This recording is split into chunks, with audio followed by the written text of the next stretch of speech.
Hey everybody, Len here. It's been a while since I've made a coin grading video, and I thought that the Mercury Dime would be a great place to pick up where we left off. And in this video, I'm going to talk about the history of the design, all of the key design elements. You're going to need to know things about striking issues and things of that nature. And then I am going to, at the end, grade my own highest grade Mercury Dime that I have in my collection. So I have a whole playlist of this stuff, you guys. You will find it down below in the description, and you're also going to find a link to it in the card up above in your top right corner. So don't forget to check those out, and I'm going to continue adding to this playlist as time goes on. So if you like this kind of content and you're not subscribed, I hope that today is the day that I earn your subscription. So with that, let's just get right into the video.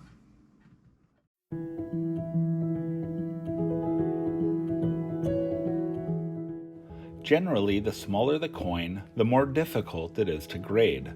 The 10-cent coin, known as the dime, has had the smallest diameter of any U.S. coin in circulation for more than a century. Logically, that should make it harder to grade, but that's not necessarily the case with the Winged Liberty Head series, commonly known as the Mercury Dime, struck from 1916 through 1945. The ease with which it can be graded is largely attributable to the designer Adolf Weinmann's full use of the coin's canvas. Although intricate in detail, Weinmann's left-facing profile bust of Liberty on the obverse occupies most of the coin's surface, with the remainder apportioned to the field. Liberty's face is framed by her thickly curled and wavy hair held in place by the Phrygian cap, to which Weinmann added a wing. Use of the Phrygian cap harkens back to the ancient Greek symbol connoting freedom. When asked about the wing, Weinmann said he added it to symbolize liberty of thought. The primary design device on the reverse is a Roman symbol known as a fasces. An axe blade facing left projected at the top, bound into a bundle of rods secured by leather straps or bands, wound both horizontally and diagonally. Intertwined with the fasces is an intricately detailed large olive branch. The fasces was an ancient symbol of power and authority carried by Roman magistrates. Weinmann said he used the motive of the fasces and olive branch to symbolize the strength which lies in unity, while the battle axe stands for preparedness to defend the Union. The branch of olive is symbolical of our love of peace. The greatest challenge in grading the Mercury Dime is being able to distinguish wear from weakness in strike.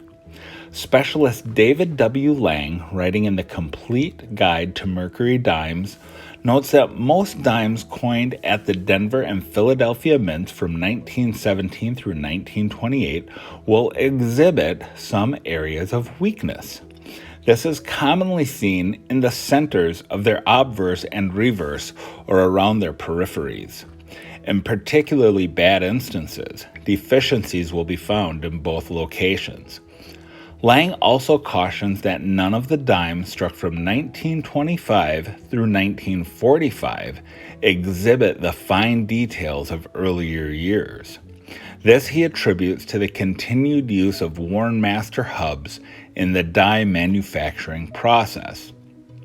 A number of dates tend to be poorly struck, lacking full details regardless of condition. They include the 16D, the 18S, the 19 and 20S, the 21 and the 21D, the 23 and 24S, the 25D, the 25 and 26S, the 27D, the 27S, the 28S, the 30 and 31S, the 34, and the 39S. One of the most critical factors for the Winged Liberty head is whether on the reverse of the horizontal bands binding the fasces is complete. Although the top and lower bands are important, the center bands are crucial to the coin being deemed to have full bands or full split bands.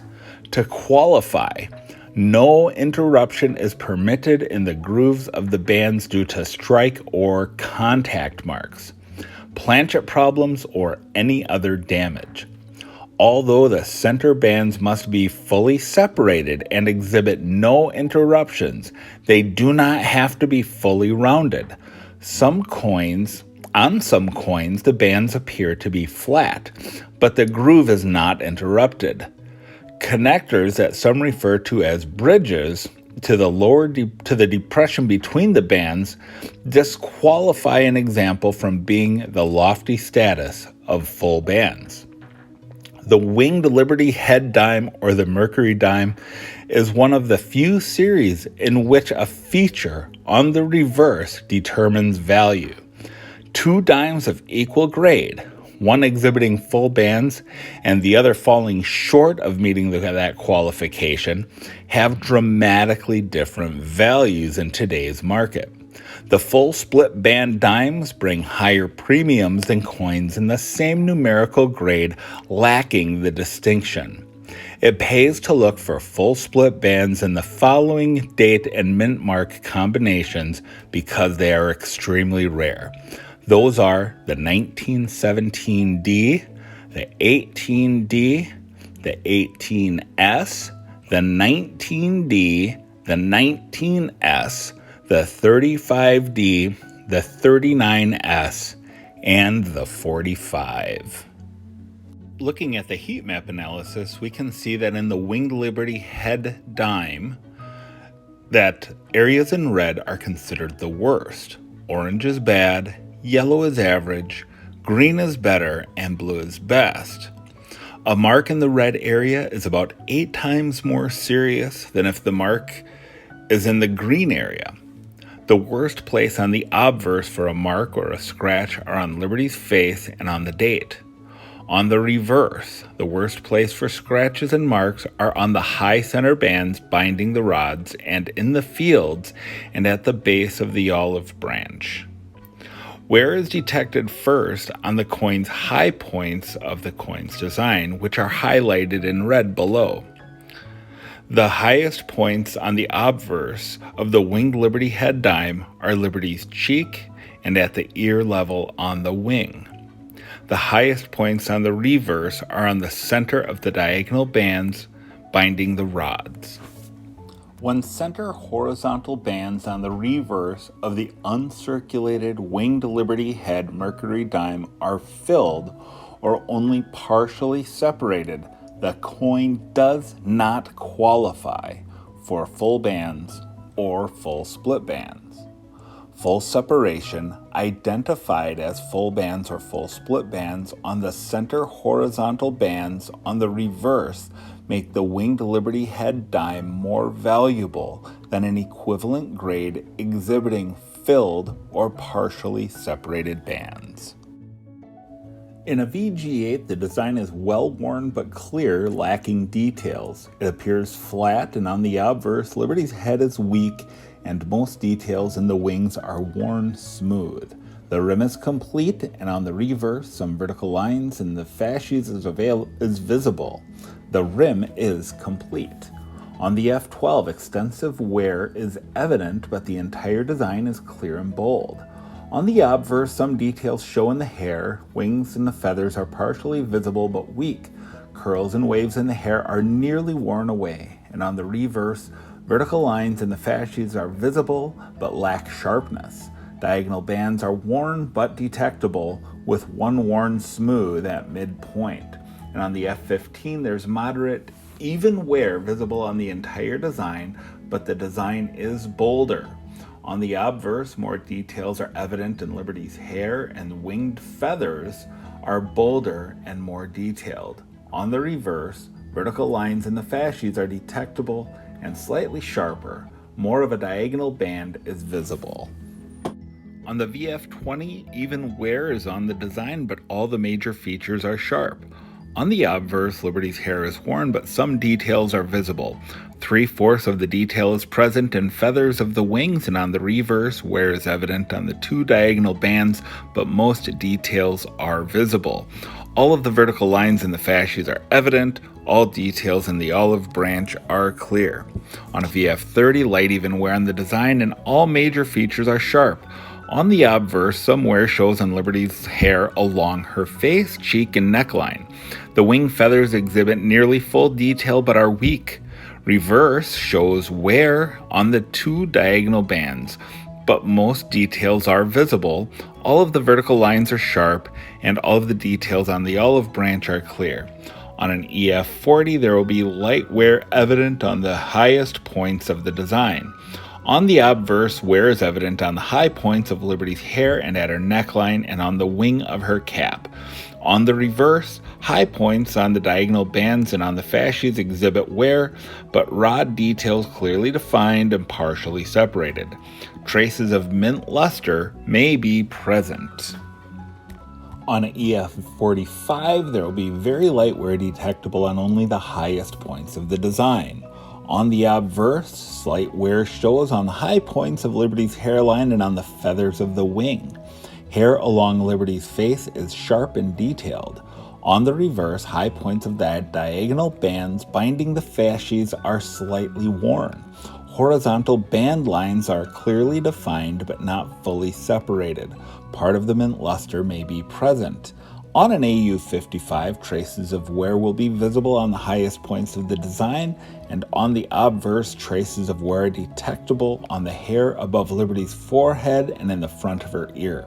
On the reverse, traces of wear shows on the horizontal and diagonal bands binding the fasces. 3/4 of the mint luster is present. And on an AU58, there will be some signs of abrasion on the design high points. On the obverse, slightest trace of wear and the high points on Liberty's hair and in front of her ear. On the reverse, there will be a slight trace of wear on the middle two diagonal bands binding the rods of the fasces. In MS61, you will have an uncirculated coin with no traces of wear and may have a few heavy contact marks or maybe light marks in prime and secondary focal areas.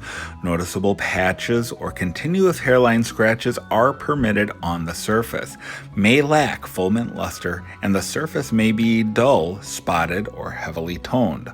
On the MS63, again uncirculated with no traces of wear, displaying attractive mint luster but may exhibit distracting contact marks in prime focal areas and a few scattered or small patches of hairline scratches. Horizontal bands on the reverse may be filled or partially separated. On MS63B, uncirculated coin with no trace of wear, once again displaying attractive mint luster but may exhibit distracting contact marks in prime focal areas and a few scattered or small patches of hairline scratches. Horizontal bands, particularly in the middle band, are fully separated. Of course, an MS64 is uncirculated with no traces of wear and may have light scattered contact marks, with a few being in the prime focal areas. It may have a few scattered or small patch of hairline scratches in secondary focal areas. It must exhibit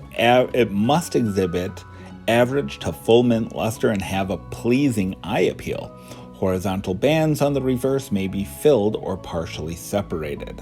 On the MS64B, you're looking at an uncirculated coin once again, which may have light scattered contact marks, with a few being in the prime focal areas. It may have a few scattered or small patch of hairline scratches in secondary focal areas, and it must exhibit average to full mint luster and have pleasing eye appeal. Horizontal bands, particularly the middle band, are fully separated. On the MS65B, you're looking at an uncirculated coin, and it may have light or scattered contact marks, but no major distracting marks in prime focal areas. May have a few scattered hairline scratches, but not in primary or secondary focal areas. Mint luster must be fully original and have very pleasing eye appeal. Horizontal bands, particularly the middle band, are fully separated. On an MS66, you're looking at an uncirculated coin, and it may have a few small contact marks and prime focal areas, but no hairline scratches visible to the naked eye. Must exhibit above average full mint luster. Eye appeal must be above average. Horizontal bands on the reverse may be filled or partially separated. And for your MS66B, you're looking at an uncirculated coin with no trace of wear. May have a few small contact marks in prime focal areas, but no hairline scratches visible to the naked eye. It must exhibit above average fully original mint luster. Eye appeal must be above average. Horizontal bands, especially that middle one, must be fully separated. Alright guys, well we are going to try something new because I have a new toy, and that is a coin telescope, a coin microscope. And what we are looking at is the best Mercury Dime that I have in my collection. This is a 1942D that's probably very close to a, well, let's figure out what the grade is. One thing I can say for sure is that I know it is a mint state coin. I'm fairly confident in that, but there are some issues that we have here. For example, you see a slight hairline here in the field, but the thing is with that to be graded against you has to be visible with the naked eye, and it is not. It is not visible with the naked eye. So let's just, and I apologize, I don't have a great microphone for this camera, so I apologize for the additional noise.